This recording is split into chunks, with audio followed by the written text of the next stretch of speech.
Hi guys, welcome back to our channel. In this video, I'll be showing you the procedure on how can you change language in Facebook. So in order to change language in Facebook, you need to follow these steps. So what here you need to do is make sure to update the app to the latest version.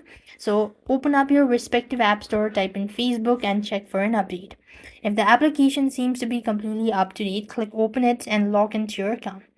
Once logged in, tap on the menu bar from the top right and go to the gear icon from the top of the page.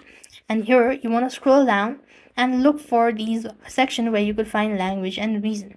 If you go and scroll down, you could find a lot of options that is language for button titles and other text from language.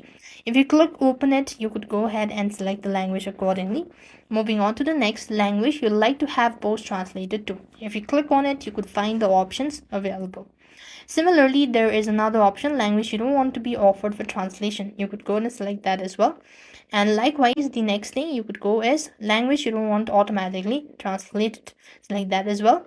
Share posts in multiple language. You could go ahead and select that as well. And this is the way you could change language in Facebook. So that's all. I hope the video was helpful. Make sure to like, share, and subscribe. Thank you for watching. See you in the next video.